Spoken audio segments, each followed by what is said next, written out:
Bobby Sands didn't want to die. And Bobby Sands wanted to live. Bobby Sands had an awful lot of living to do. He had an awful lot of potential. What the Brits done in the jails forced him into that position.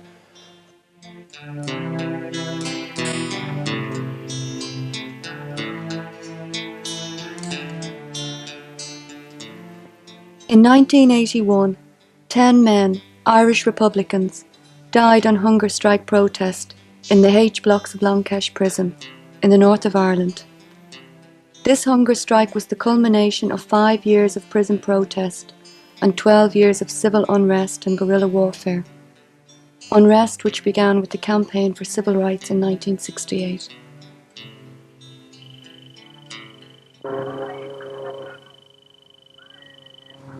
First became involved with the Republican movement in the aftermath of Bloody Sunday, when I watched 13 people being shot dead by the paratroop regiment. On the 2nd of February 1977, I was arrested in Derry City, was taken to Castlereagh and held for 7 days, was held in remand for 23 months, and I was sentenced in front of a diplomatic court to life imprisonment, and I've been there ever since. In 1971, internment without trial was introduced, and following a hunger strike in Crumlin Road Jail by Billy McKee, Republican and Loyalist detainees were treated as special category prisoners.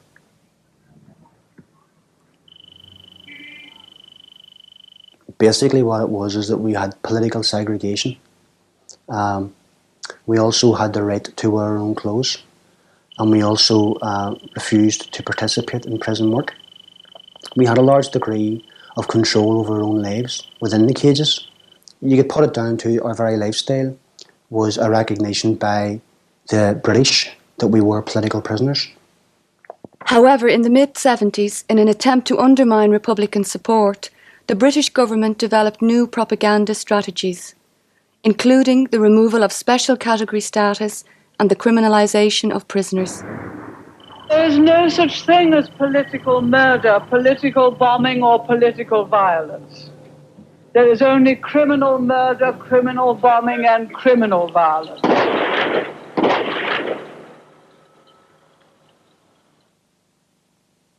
As far as I was concerned, I had been arrested under special laws. I'd been sentenced in a special court. There were special circumstances going on in my country. And then they decided when I reached prison that I was a criminal. I was no criminal. As far as I was concerned, none of us who were in that prison on a political charge were criminals. We were political prisoners. On March the 1st, 1976, special category status was removed. Kieran Nugent was the first Republican to be arrested after that date. 4 or 5 warders came in, forcibly held me down and removed all my own clothing. He left me lying there naked in a bare cell for about 20 minutes, where then one of them came in and threw an old grey blanket, which I placed around myself. The governor came around the next day and again asked me and then ordered me to wear prison clothes. I refused. So the prisoners, if you like, became pivotal, and I think it was the one thing perhaps that the British overlooked.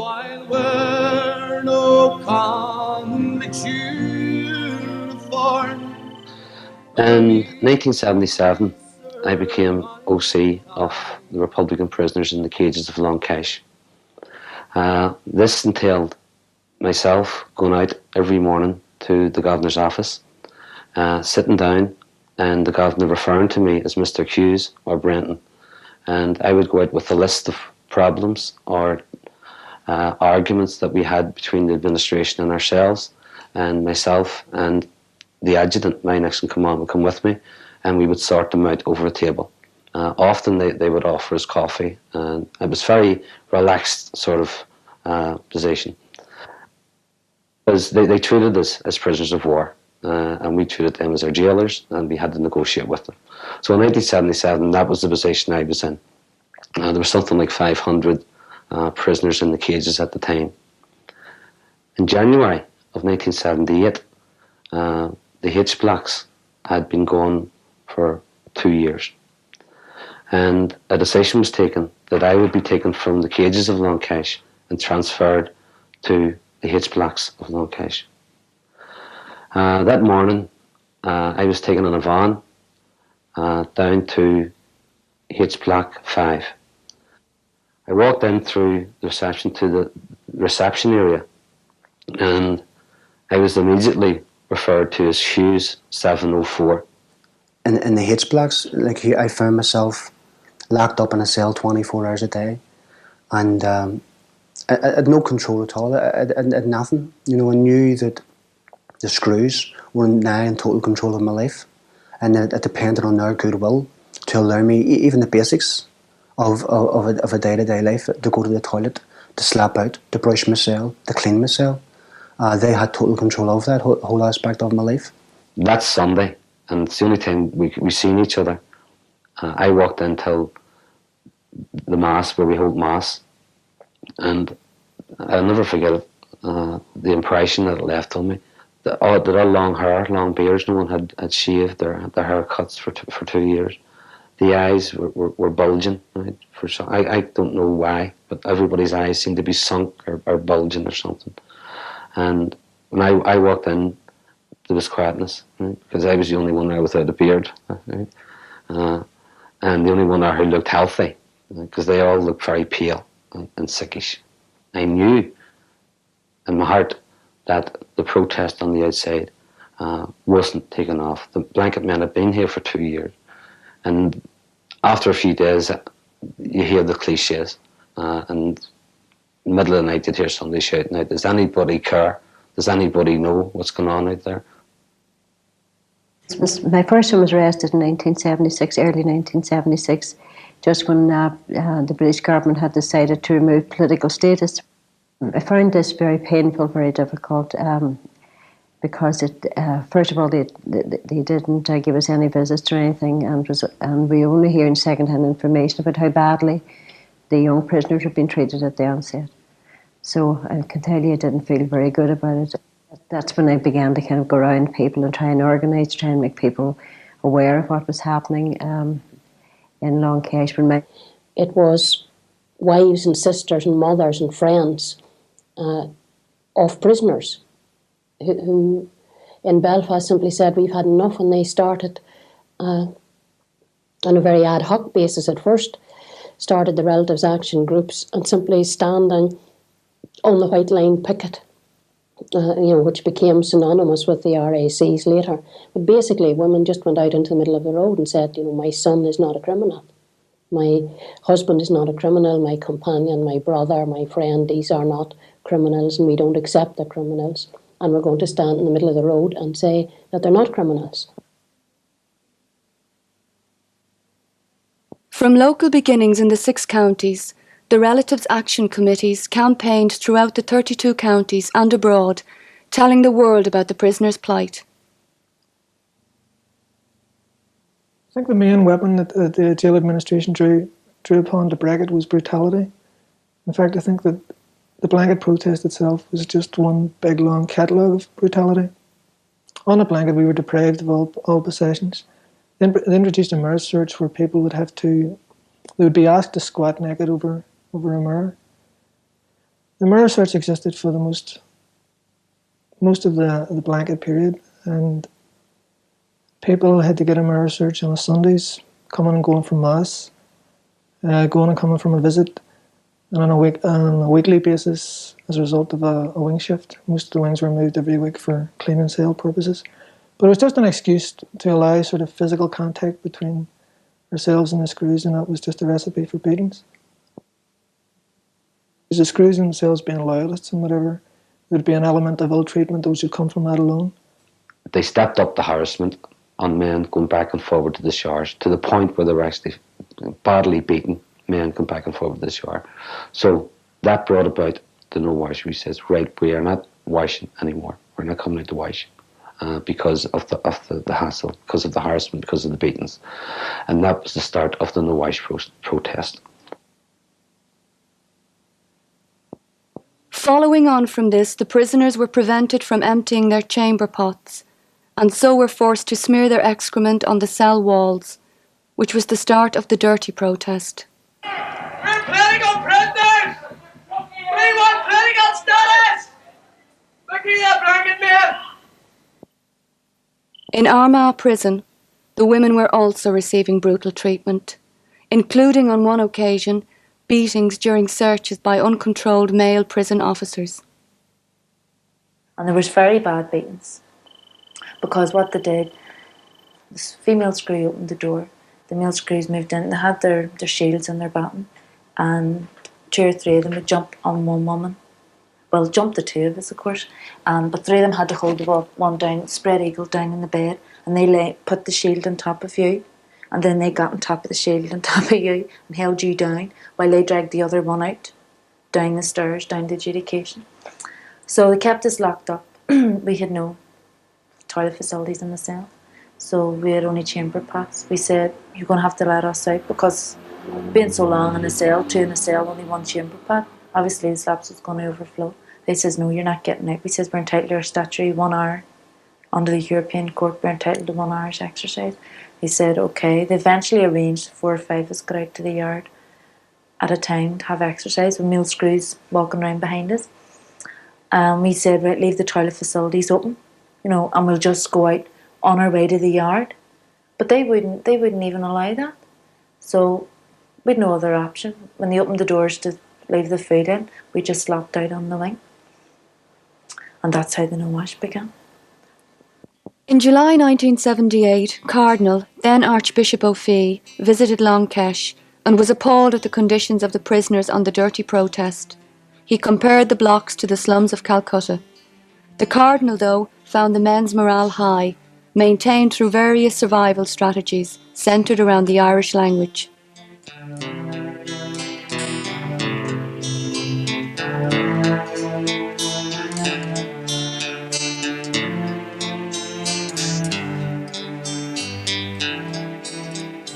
For instance, you would have your formal Gaelic class, say at a certain time in the day, but you would have found the same people doing Gaelic classes with, say, their mate down next door to them or a couple of cells down. Outside that there, we used to have some materials which we would come across now and then, say a political lecture or a political paper which would have provided a stimulus for a political discussion, because I think a lot of people now who are in the movement have probably found the basis for their critical thinking at that time on the blanket, which came from discussions, is that, After that, then obviously, because people were denied the small sort of luxuries of life, like tobacco, things like that, you had this sort of intricate system of smuggling tobacco into the prison. Once it was in a cell, you had people then sort of designed, they split it up among the smokers. And once it had been split up among the smokers, they had a network where, because we had no contact with cell to cell, you had men who were called scooters. And basically what they done was they would have, by various means, stole buttons off the uniform, be it in visits or when we went to mass, and they would have attached the thread from the blanket or the towels, and underneath the door would have flicked it, and it would have sort of intertwined with one another, and then that became what was known the line, and that's where the cigarettes would have went across and up and down the line. Kiko Halloran, right? The person who kept the wit going. Right? When everybody was down, Kate would get up and sing a song and play the boron on the cell door. Or Bobby would get up and tell a story. Jet, anybody that was in the blocks knows the story of Jet. Right? It was a story that a book that Bobby read years ago, and he got up and was able to tell the story out the door. There was a time in Hits 6 when we had tobacco, we had cigarette papers, but we had no flints. And I had a visit that day, and I got the flints on the visit. And coming back, I was asked to open my mouth, the screws were going through my mouth, so I swallowed the flints. Right? So I went back to Hits 6 and we were totally isolated.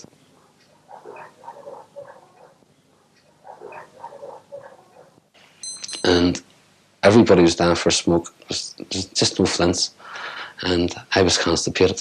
Right? And for 5 days, the flints sat in my stomach, and every day, Bobby was a smoker like myself, craved for smokes, and every day or every hour sometimes I got a rap on the wall saying, "Has the eagle landed?" as the eagle landed. Right? And I mean, characters like that, situations like that, are bred and brought about the type of love and comradeship that I'm trying to talk about, real concern. In the particular wing I was on, Joe McDonald would have been the sort of head man tobacco, right? So they used to sort of count how many smokers is in the wing, you know, and sometimes there was more smokers in the wing than there was actual people on the wing. So the socialism was sound, but we had dead men too at the same time. The same with books. Joe again would have been one of them people. He would ensure every night that there was a book out the door, and somebody would have shouted up, "Well, Joe, what about you for a book a night?" But Joe was always the perfect excuse for not telling him. Joe, I think people sort of seen Joe's motivation was obviously when a book was being told there was silence. So it was, for Joe, it was a handy way of nodding off for the sleep that particular night. In response to the dirty protest, the authorities subjected the prisoners to forced washings. What was worse, really, was hearing people screaming down the wing a bit. You really heard the screams and the battering and the roaring. And say you're up the wing waiting for your turn, and your turn's not going to be for about another hour. That breeds some type of natural tension in you. And you'd be sitting terrified. You know, you're only a youngster at the time, only about 22 to 20. Some guys were only about 18. And once they got me, I just cuddled up down. I had my towel on, and I had tied the towel in a net here because I didn't want to be naked. Because even with towels, no defence, it gives you some type of feeling that some type of defence, it's a silly defence, but it gives you some type of a feeling, you know. Then they got me out the door, dragged me out the door by the hair. They were trying to kick me and knee me and stuff like that, but I covered my face, stayed well covered up. They dragged me out the door. We were took down the wing. I had no towel on, it was ripped off at this time, so you're naked. Put onto a chair, a plastic chair, and you would be sitting like this here. My buttocks were just on the edge of the chair, like this. My hands would be twisted away up. There's 2 big Scotchmen had me, and there'd be a ring of screws, 7 or 8 all around you, insulting you, shouting abuse, slapping you and laughing, etc. This particular one came in front of me and he knelt down his hunkers and he punched me about 12 times in the face. I was trying to ride the punches, you know, it hit you, you know, like that. I was trying to ride it.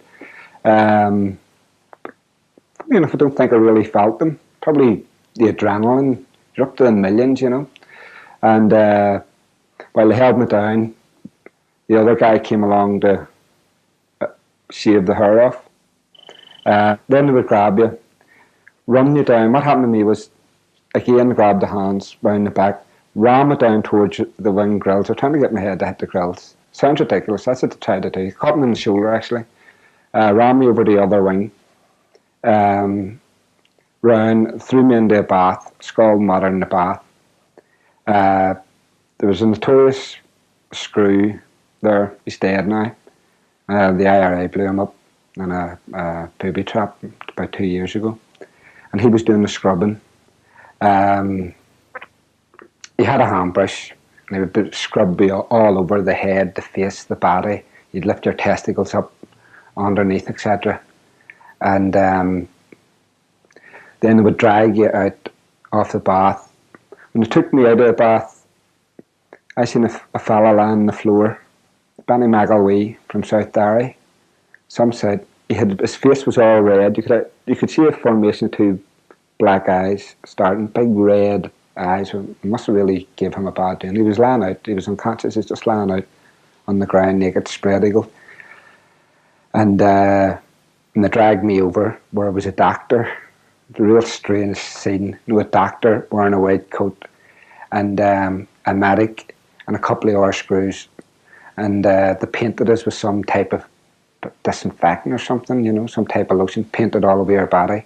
And the doctor's taking off, fit, you know.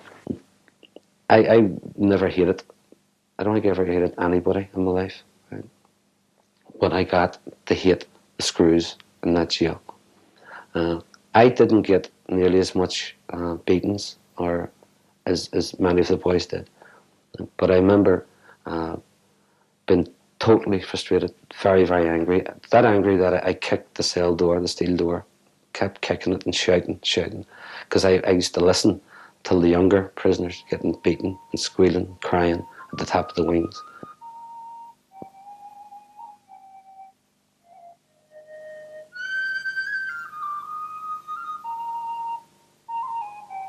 The inhuman treatment endured by the prisoners in the H Blocks and Armagh jail during this period was not without precedent. On May the 11th, 1946, Belfast Republican Sean McCaughey died in Portlaoise prison after 17 days on hunger and thirst strike, after more than 4.5 years in solitary confinement, with only a blanket. In 1920, Terence McSweeney, the Lord Mayor of Cork, died in Brixton prison after 74 days on hunger strike. 2 other men, Joseph Murphy and Michael Fitzgerald, died on this hunger strike. Thomas Ashe, a commander in the 1916 Rising, died in 1917 after being force-fed on hunger strike. Throughout the early period of the Free State, Republicans died on hunger strike. In the 1970s, Republican prisoners held in English jails began to go on hunger strike, seeking transfer back to prison in Ireland. In 1974, Michael Gaughan died after being force-fed. In 1975, the Price sisters, Hugh Feeney and Jerry Kelly, succeeded in being transferred following a hunger strike protest. By 1979, despite the recent death of Frank Stagg on hunger strike, it was again discussed by prisoners as an option in the battle against criminalisation. And in 1979 we discussed it.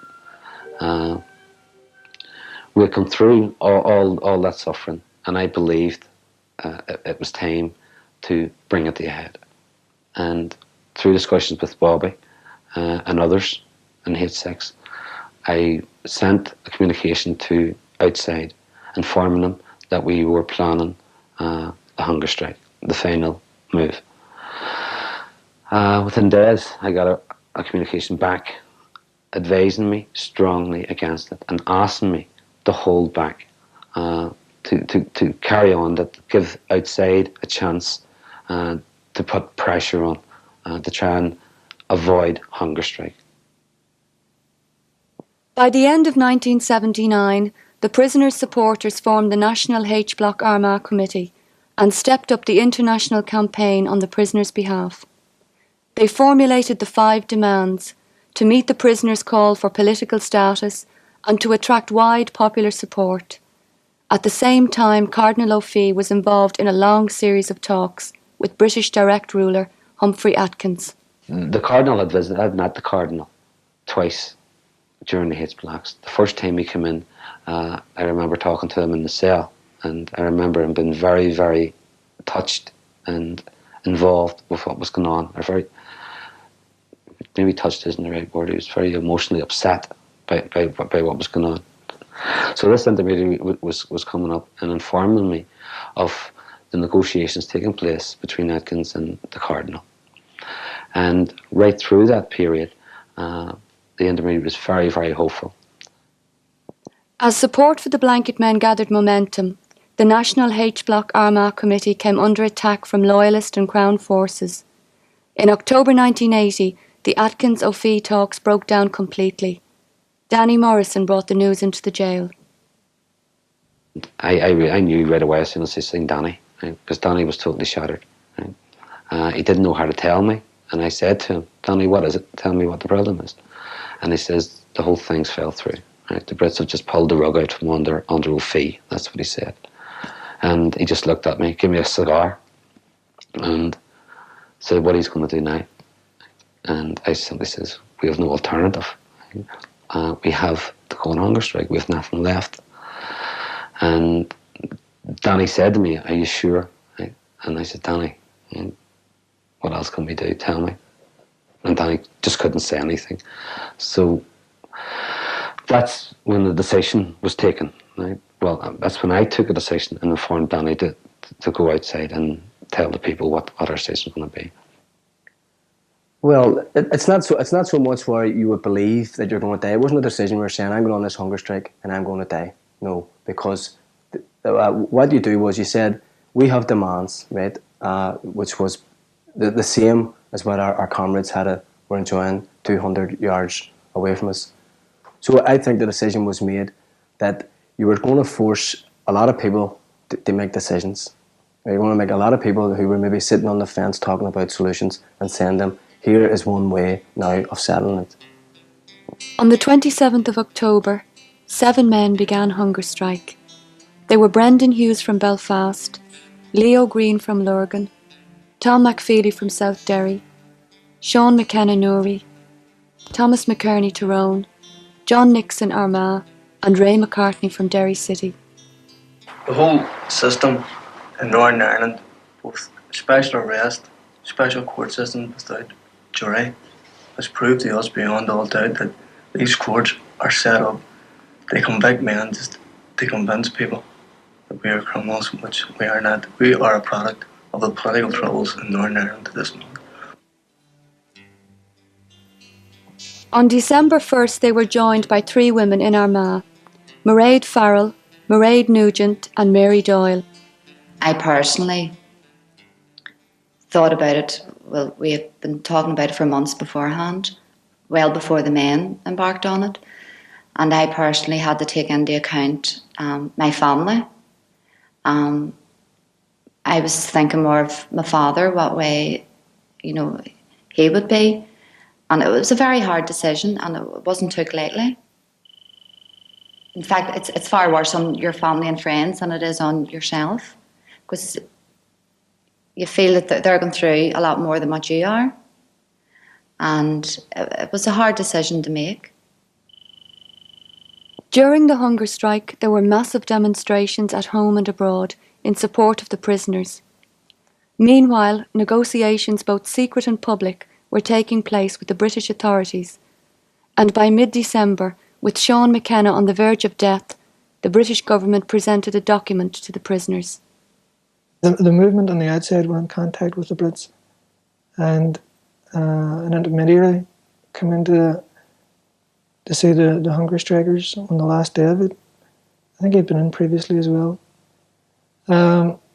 He told us that there was a document available which would form basically and satisfy the 5 demands. So towards the evening time, he was actually to return to the jail with the document, and he was to collect it at, I think, Aldergrove Airport from some Foreign Office official. And about 6 in the evening, Sean McKenna's conditions throughout the hunger strike had been probably the worst of all the hunger strikers. From a very early on period, he wasn't able to walk and whatnot. And that particular evening, towards 6 or 7 o'clock-ish, Sean was lapsing in and out of a coma, so he was being moved out at the time. Sort of the knowledge of the document on the way to the camp, and the beliefs and expectancy that this would satisfy the substance of the 5 demands of the hunger strike. The hunger strikers had a meeting in the hospital, and we decided to end the hunger strike.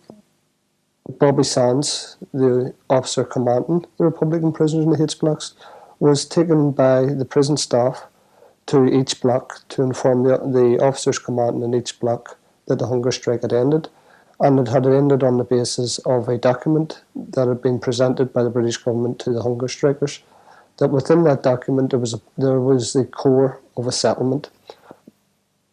Document arrived into the jail, and well, it did actually represent a solution to the situation, and it would have satisfied the 5 demands had the British been interested in it. It certainly, I think the test of the whole situation is going to be their intent.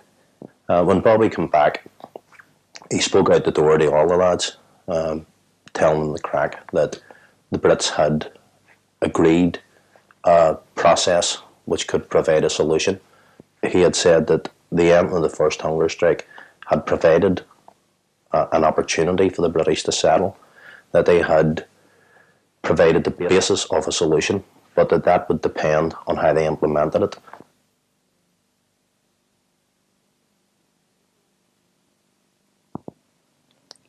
In January 1981, As a first step towards resolving the protest, men on two wings agreed to come off the no-wash protest, and the prison authorities would allow their relatives to bring in their own clothes. The problem then arose when the relatives arrived with the clothes at the gate. The clothes were not allowed in, and the prisoners were then told that there were no clothes for them. And as a direct response to that, and as a direct, because again the Screws seen this as a green light. They seen that here was us trying to move towards a settlement. We hadn't got it, and the British were obviously blocking it, so that was a green light. So you had the start of harassment immediately.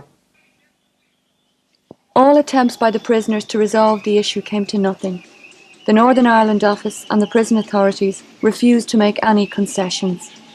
A second hunger strike became inevitable. Bobby was probably to the fore in arguing the need for a second hunger strike, and he sent a comm to outside saying that after discussions in the wing, there was a majority view that a second hunger strike was a feasibility and was a possibility. And he got a comm back which nearly bit his head off. That's a letter from the leadership of the movement on the outside, basically saying, "Are you crazy?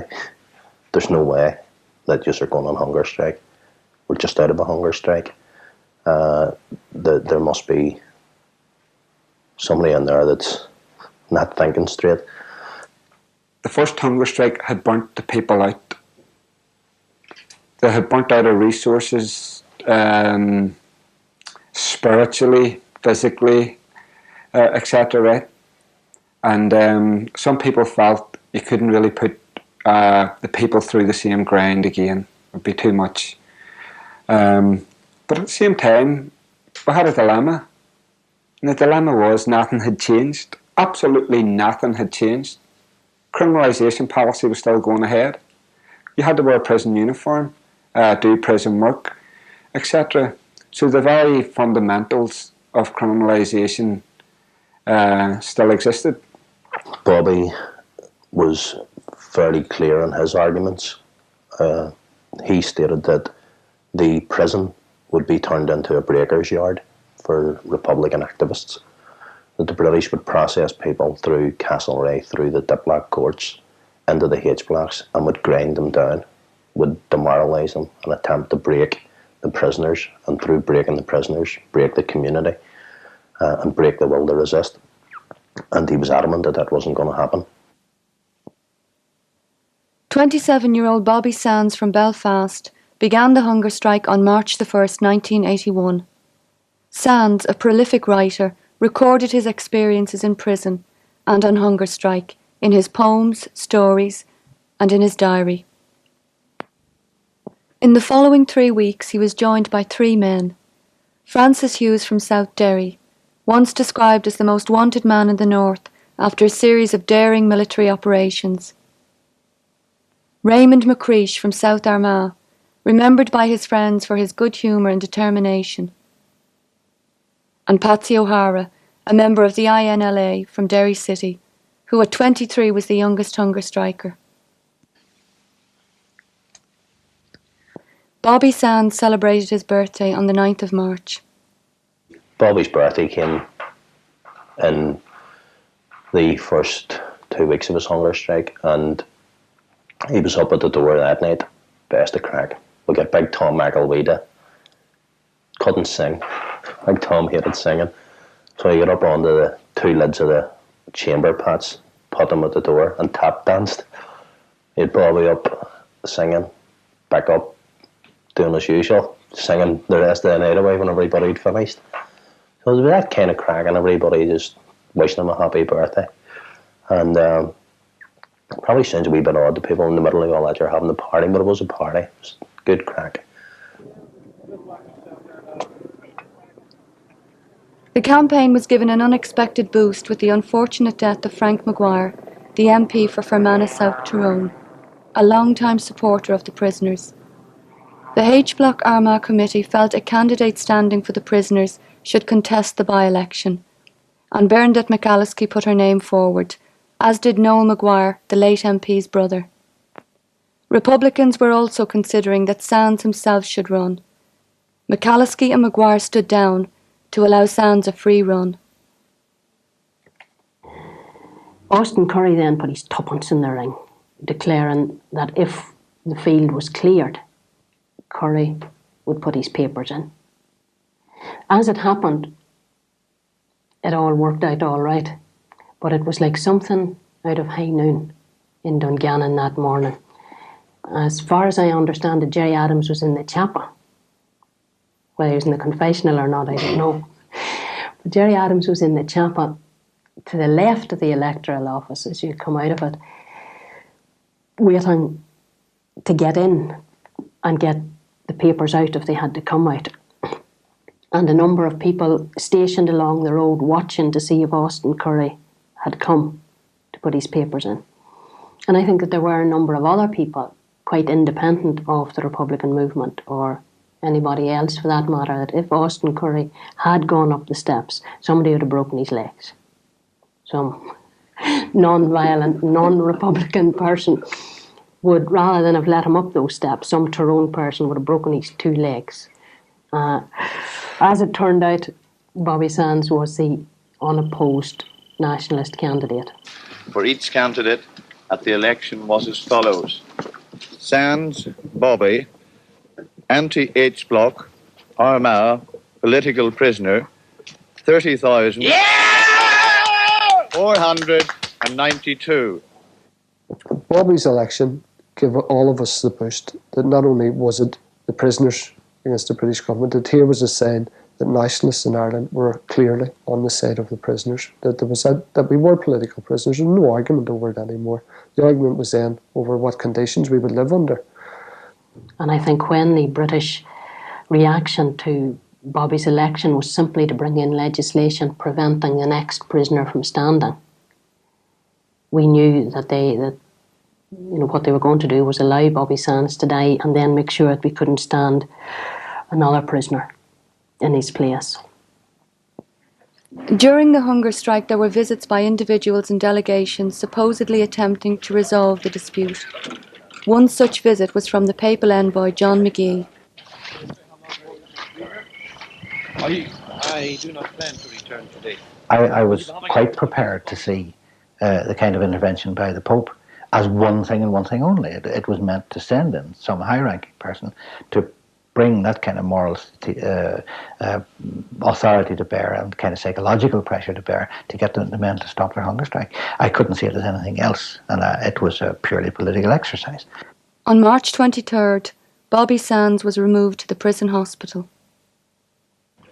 So Bob was taken out, and a lot of the lads just up shouting. I can't remember anything above anything else because it was just them and I shouting up the wing. Okay. I was feeling, well, that's it. I was fairly certain that Bobby was going to die, and although you still the hope at the back of your mind, and I knew when he was going out through the yard and the van that was it. That was the last you were seeing him. I remember on one occasion when Bobby Sands was close to death, and I was coming away from visiting Raymond McCreesh at the time. He was just down the corridor from Bobby, and I got an opportunity to call in to see Bobby, and I think he may have been a day or two away from dying. And I opened the cell door, and I have this vivid picture in my head of his mother was by his bedside. His sister was sitting also close to him. He was lying on the bed itself, and there was a cage covering his body where the clothes were placed across the cage so that the clothes wouldn't touch his skin. And he was gaunt, had lost an awful amount of weight. His face was thin, and his eyes were a bright orange colour.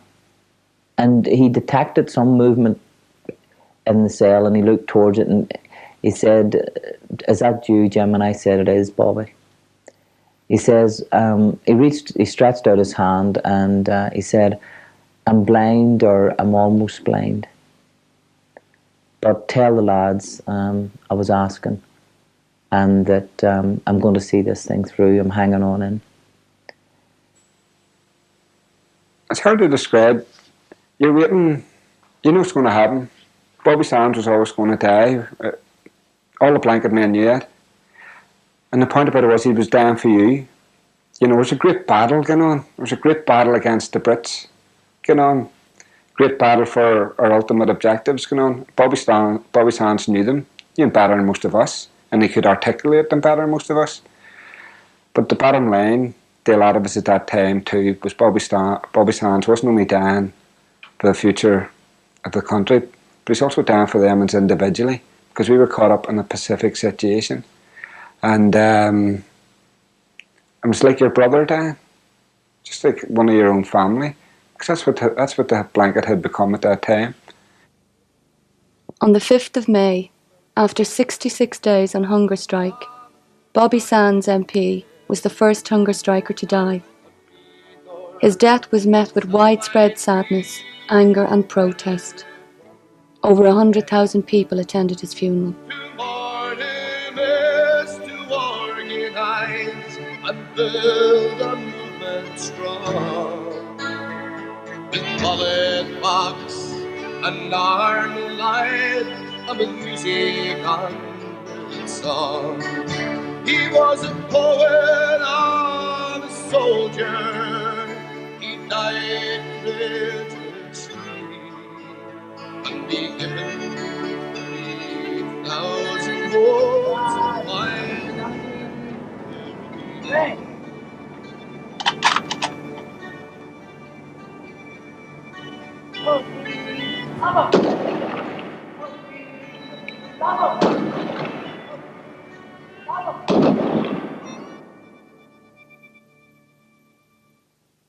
It affected people differently. Some people cope with it very well. Because their emotions had been tempered by all those years of experiences. I had no great emotional outburst about it. I felt down. I think maybe now thinking back on it, probably scared to let myself go down, because I knew the battle was still on and running. Francie Hughes was on the hunger strike and 2 other lads were on the hunger strike. And that may have been a common theme amongst some of the men, that you wouldn't let your guard down. You wouldn't let your emotions show. You wouldn't come out with it, possibly because the battle was on and running. It wasn't over yet. Sands' death was followed by that of Francis Hughes on the 12th of May. On its way to Derry, Hughes's funeral cortege was attacked by angry loyalist mobs and Crown forces. The British remained intransient. The southern establishment, the church, and the SDLP remained firmly on the sidelines. Raymond McCreesh died 9 days later, followed by Patsy O'Hara within hours. O'Hara's body arrived in Derry with broken bones and cigarette burns. Their deaths did not affect the resolve of the other prisoners to go on. Bobby Sands was replaced by Joe MacDonald, a 31-year-old Belfast man with a wife and 2 young children.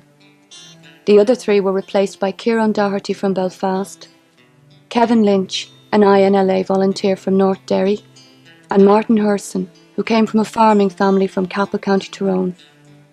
Many others in the prison waited to be called to go on hunger strike. Like a lot of people, I was busting to get on the hunger strike. A hunger strike was like the front line, and that's where you wanted to be. You know, you weren't keen to sit back. You wanted to get forward. And after the experience of Brenton McLaughlin, who developed an ulcer during the hunger strike, things like that happened. You didn't know. You wouldn't know if you had an ulcer until you went on hunger strike. That happened to Bernard Fox too. Look at what happened to Martin Herson. Martin Herson developed a whole series of complicated physical reactions to the hunger strike, which killed him, and a few others, happened on a few others. So the rest of the camp were told, especially people who had their name down for the hunger strike, were told to ensure that they were in good physical shape. Well, I wasn't. I had a serious infections in my ear, so I put my name down. I see a doctor, and next thing, before I knew it, I was getting took out for an ear operation. And what they done was that night they put me in the prison hospital to stay overnight.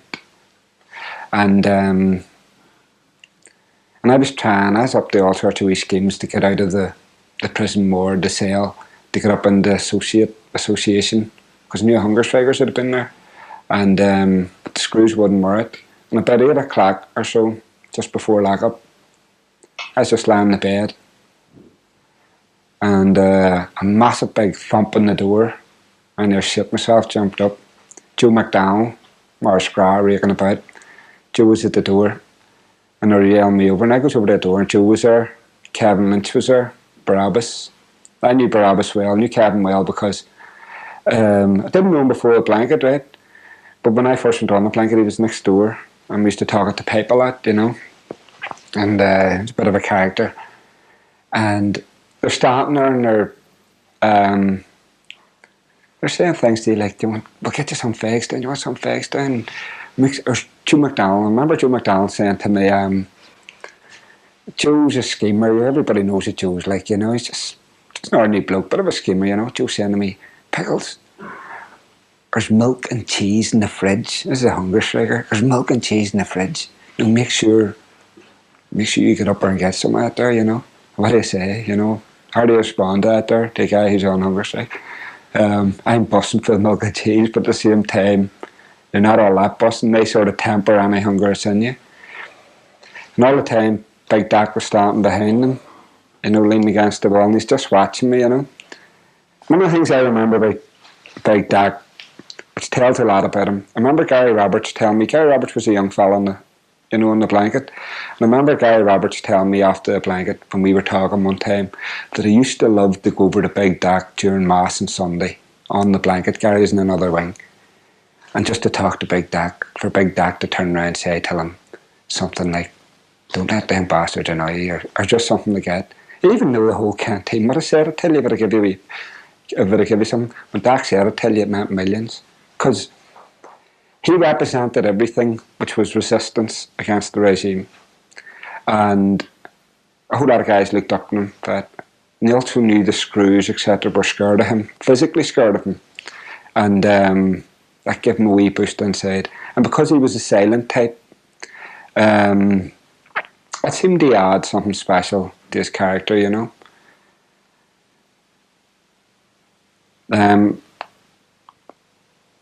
I was in the cell room at the time he went on the hunger strike, a second hunger strike, and we had been in this wing, and the wing was sort of like a family. We all knew each other inside out. You knew everything about each other's brothers and sisters and all the rest of it, because you burnt out after a while telling all your teenage exploits out the window or out the door, or making them up as you go along, you know.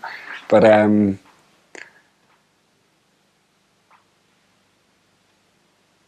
they moved me out of that cell the first day he went on hunger strike, and they moved me over to another wing. So I only seen him a couple of times after that.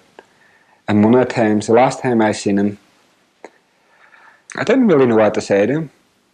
I wanted to say all the profound statements that you want to say to someone who you're very close to, you know. But there's nothing coming out, you know. The door was locked, you see. I thought about this millions of times, because sometimes you feel a wee bit guilty about it. And I've realised now what it was, which was the barrier, maybe the emotions. I think it was the door was locked. I couldn't get out. We couldn't get through the door, you know. But Joe and Kevin then cleared off. They were getting locked up, and Big Dak came over to the door. We just said a few words to each other, and he's saying, look after yourself, etc. And I was saying the same. And he was getting called up to get locked up. And that was the last I seen him. The next morning, I wanted to go and see him again. But they were taking me to RBH, and it was early. And the screws told me hunger strikers were asleep. I didn't want to waking him up, you know. That was really the last I seen him. In June, more men joined. 23-year-old Tom McElwee from South Derry, a cousin of Francis Hughes. He was engaged to Dolores O'Neill, an Armagh prisoner. Mickey Devine was 27, from Derry City, and a founder of the INLA. He would have been out of prison in September 1982, but instead he chose to go on hunger strike. Lawrence McKeown from Antrim, began his fast on June 29th. As I say, it was one of the more luckier ones I was in it, that I wasn't sick during it. But one of the things, regardless of that, is that your body does start to beating away and ultimately damaged. At a stage of about 40 days, I started to take double vision, hazy vision. As time went on, that turned into like a flickering.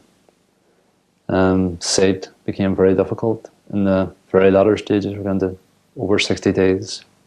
Hearing would have become difficult also.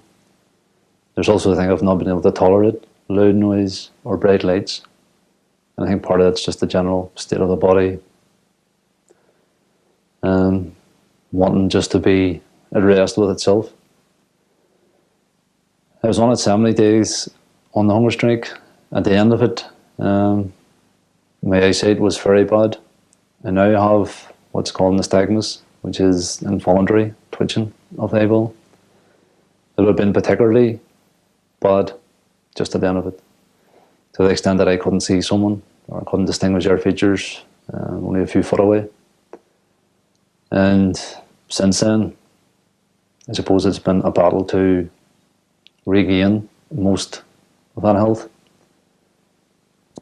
On the 11th of June, Kieran Doherty, 20 days into his hunger strike, and Paddy Agnew, another Long Kesh prisoner, were elected TDs in the 26 counties general election.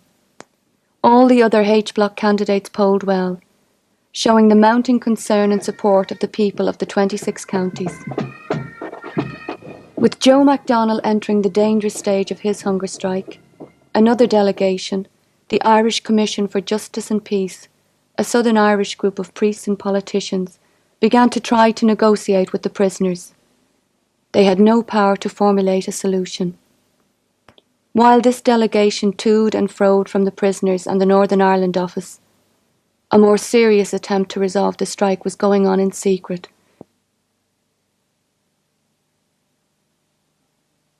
A complicated game of British brinkmanship was taking place as Joe MacDonald neared death. The negotiations were abruptly halted on July 8th. The reason became clear when the news broke that Joe MacDonald had died.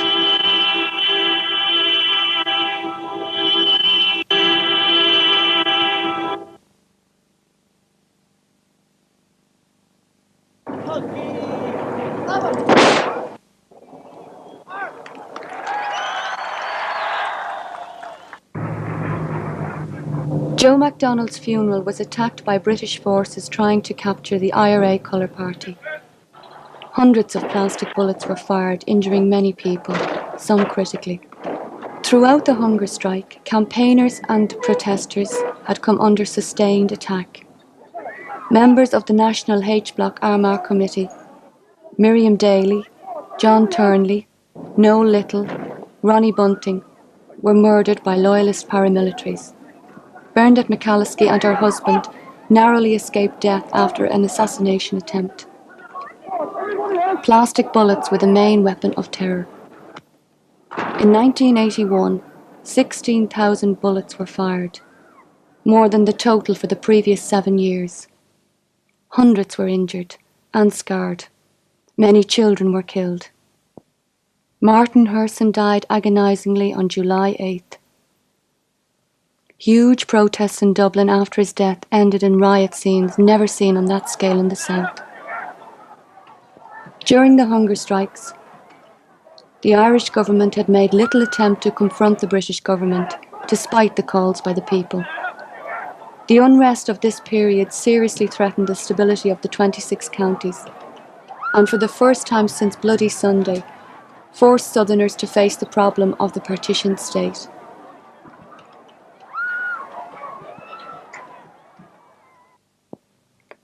The Southern establishment and the Catholic Church placed extreme moral pressure on the hunger strikers' families to end the strike.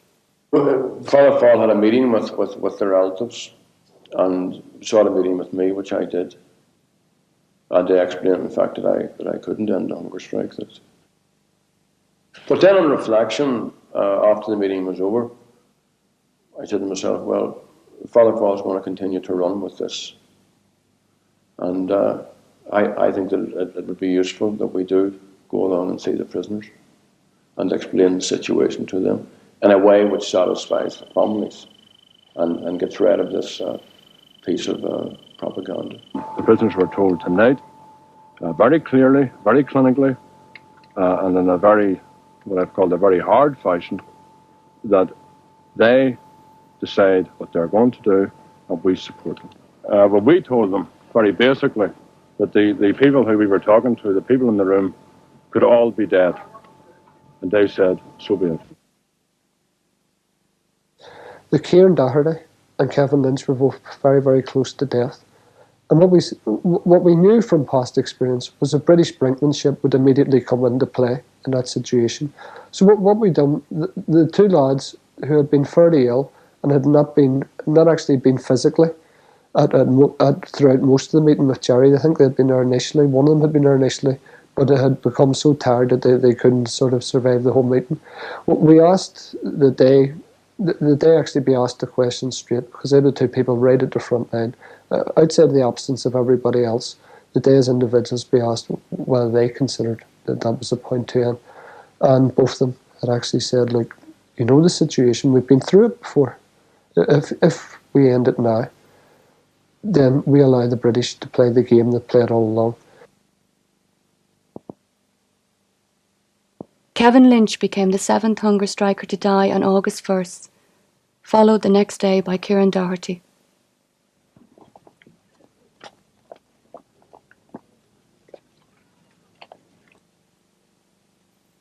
Your position on it isn't that you're going to die, because this is the amazing thing about the hunger strikers. None of them, I think, actually believed that they would die. I don't think you can, right? I don't think you can actually sort of say, I'm going to die in 60 days. You come at it from the positive way. What's going on that's going to save my life? You know, one, the fact that I'm on hunger strike and generating public support and generating political support. People are coming out, they're attempting to force the British to negotiate. So you look at it the positive way. And all the time you have to keep looking at it the positive way. Tom McAwee, and again this maybe fortifies my point, on the night before he died, he's talking so much about the future.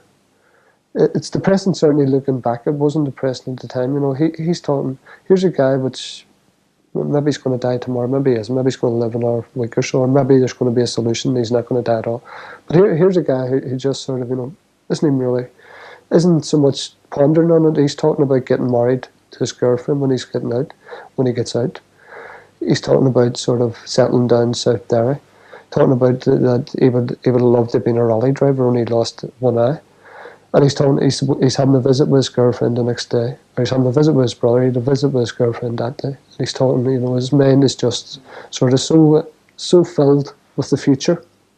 And he's also even, you know, talking about things which maybe sound, you know, which people outside don't talk about, which prisoners often talking about. He's talking about the sort of the type of country that he wants to live in, and this is going on maybe over a period of 2 or 3 hours. We're just talking away together, and he's talking about, you know, that how things could have been so much different. That he doesn't have a problem with his sort of Protestant neighbours, and that even some of those had wrote to him and said how shocked that they were that he would end up in hunger strike and he'd maybe die in hunger strike, and how sorry they were that was the case. And him saying, you know, like, under all this, there's a way to see a solution in this country, but what happens is that people, like the people who control this prison, just they don't listen. I remember at one stage, Dolores O'Neill, her boyfriend, Tommy McAwee, was on hunger strike. She applied for a visit with him, and she was brought off the wing on the Friday to visit him. And she came back, and, you know, she was all saying how he was, that he was very lucid and all, and he was sitting up in the bed and very talkative and all this. And I remember I was in the washroom the next day on the Saturday, and we always kept the radios on constantly for her to hear, you know, if there was a news bulletin or if there was a news flash. And the radio was up there at that time in the washroom. And I remember hearing that another hunger striker had died, and it was Radio 1, and they never named him or anything like that. And I remember saying, oh God, what if I've picked this up wrong? How am I going to go down and tell Dolores or tell someone else if I haven't really? It's like you were hoping against hope that you hadn't heard it.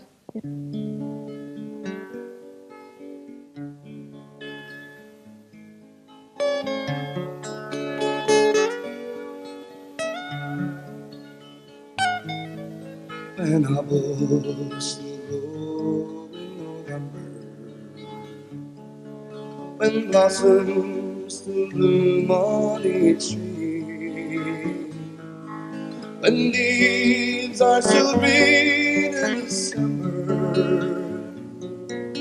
it's then that our land will be free. I wonder.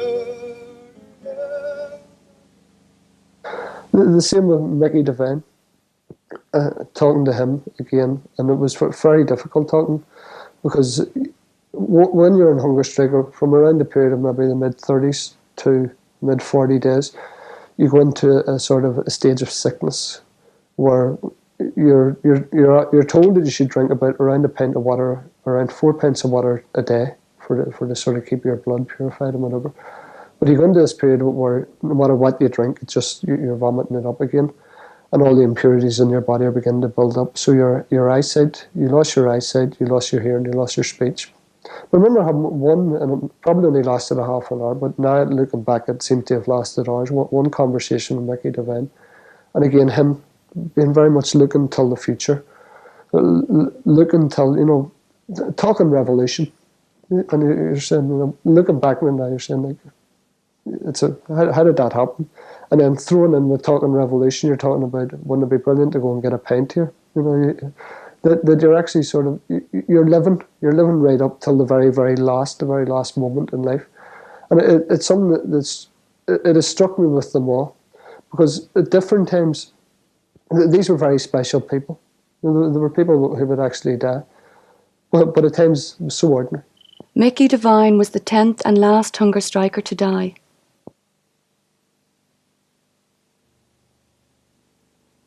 Families began to order medical resuscitation when a hunger striker lapsed into a coma. Lawrence McKeown and Pat McKeown, among others, were both taken off. The prisoners, seeing their campaign being undermined, decided to end the hunger strike on October 3rd.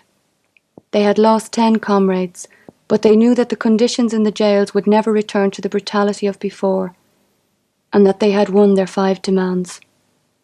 Don't see it as a defeat, because if you look at what the British government set out to achieve under criminalisation, they set out to isolate the prisoners and to isolate their organisation on the outside and to denigrate their cause. It's the cause of Irish freedom. The exact opposite has happened.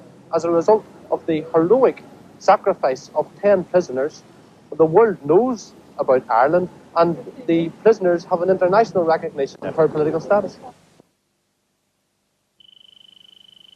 The sort of conditions that we have now in the H blocks are, to me, is it's a symbol of what the hunger strike was about. I think we have created the conditions that the hunger strikers set out to achieve. In Bobby Sands' own writings, he talks about Long Kesh being the breaker's yard, right?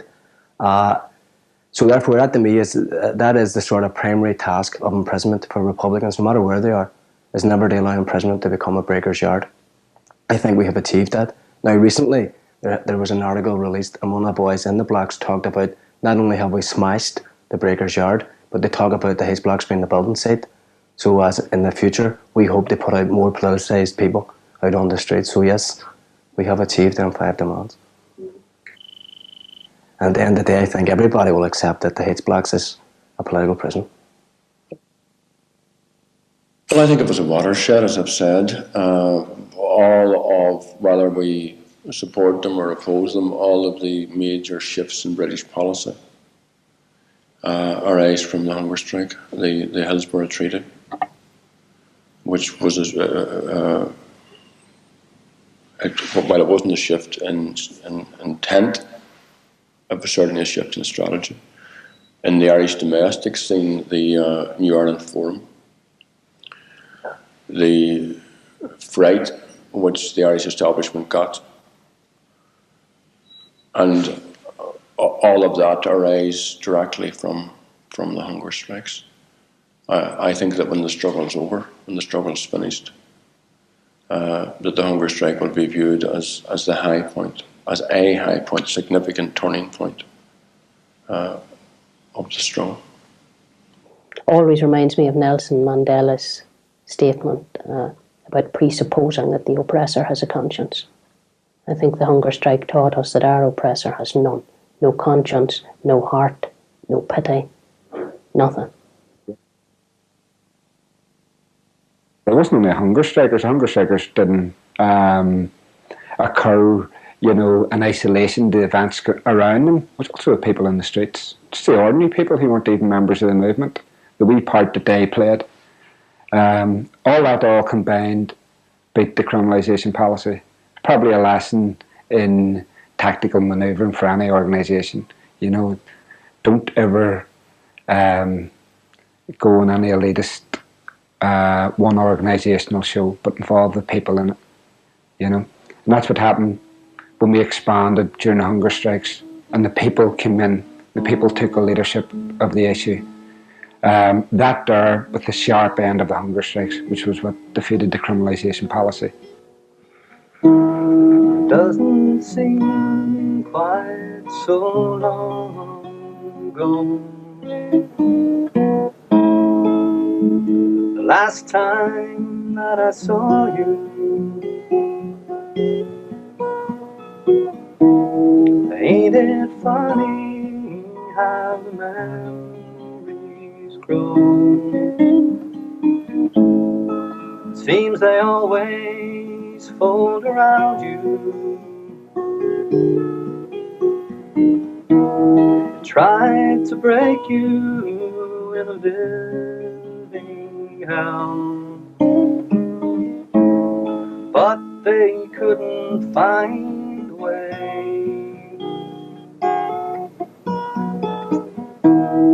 So they killed you in an H Block cell and hoped that all would turn away. They thought your spirit couldn't rise again, but you dared to prove them wrong. And in death you tore away the chains to let the world hear freedom's song.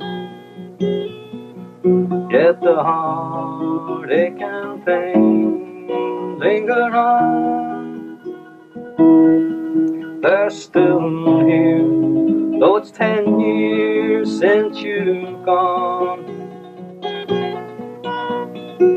But we're stronger now. You showed us how freedom's fight can be won.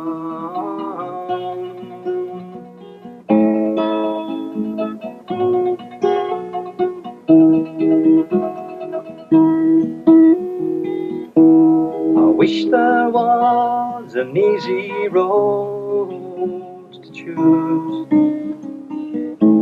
to bring the heartache to an end. But easy roads are always sure to lose. I've seen it time and time again.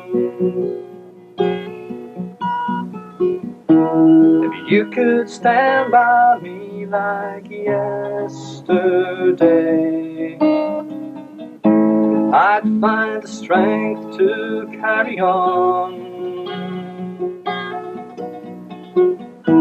So let your spirit shine along the way, and our day will surely come. But the heartache and pain linger on. They're still here, though it's 10 years since you've gone. But we're stronger now. You showed us how freedom's fight can be won if we all stand as one.